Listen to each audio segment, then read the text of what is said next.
Assalamualaikum teman-teman. Berjumpa lagi dengan Miss Ajeng di sini.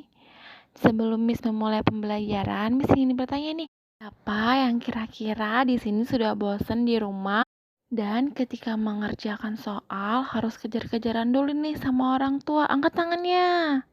Wah, sepertinya pada angkat tangan semua nih. Udah kangen ya masuk sekolah. Kita berdoa bareng-bareng ya teman-teman. Semoga kita segera kembali lagi belajar di sekolah. Semoga virus ini kan segera berlalu. Mari kita berdoa bersama-sama. Berdoa mulai.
Oke, silakan duduk. Berdoa selesai. Oke teman-teman, kita akan belajar tema 3D.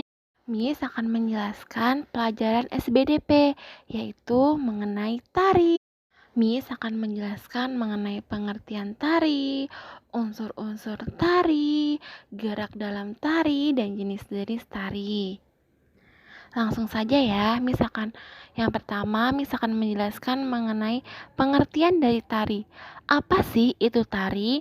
Tari adalah gerak tubuh yang secara berirama senada dengan alunan musik yang dilakukan di tempat dan waktu tertentu untuk keperluan tertentu.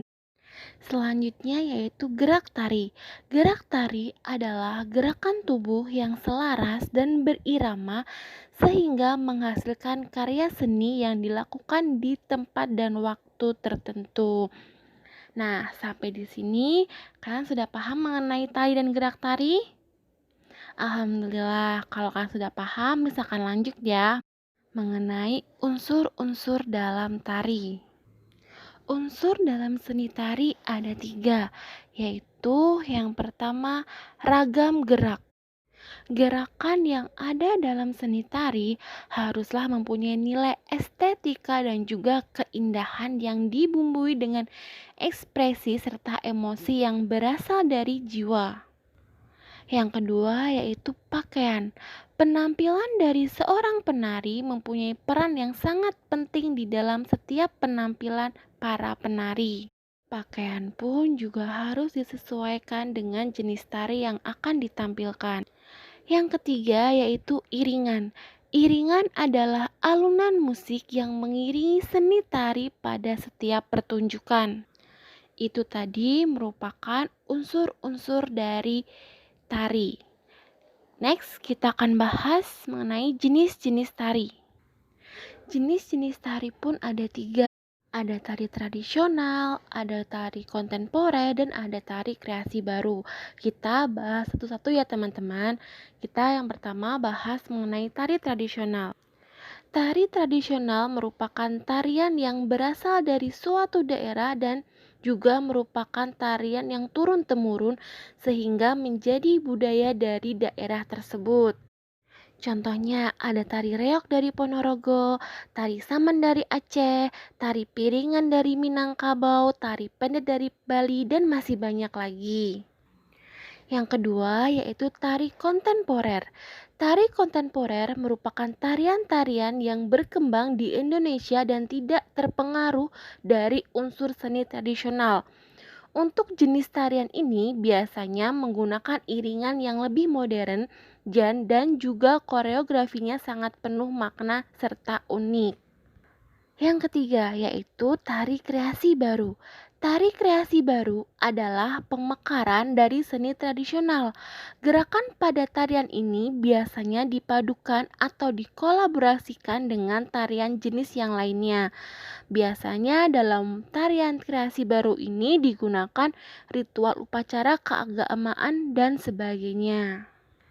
Pada jenis tarian kreasi baru dapat dibedakan menjadi dua, yaitu tari kreasi baru pola non-tradisi dan tari kreasi baru pola tradisi.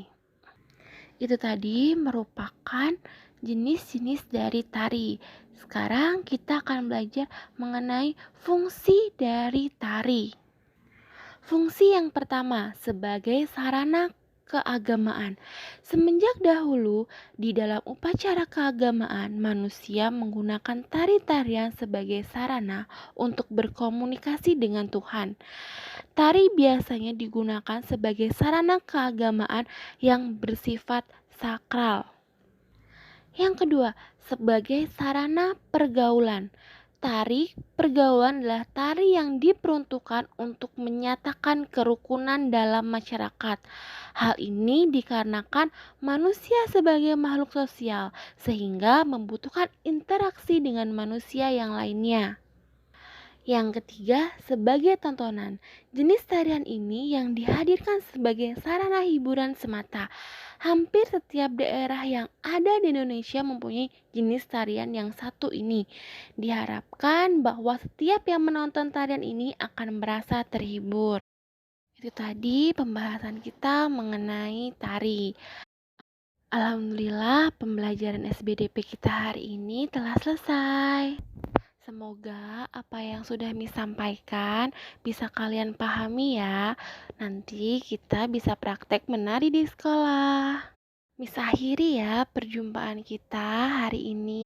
Sampai bertemu di lain waktu dan di lain kesempatan.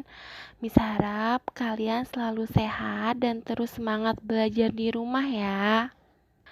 Salam kangen, salam sayang dari kami semua wali kelas 3. Akhirul kalam, wassalamualaikum warahmatullahi wabarakatuh. See you next time. Sampai bertemu di pembelajaran selanjutnya.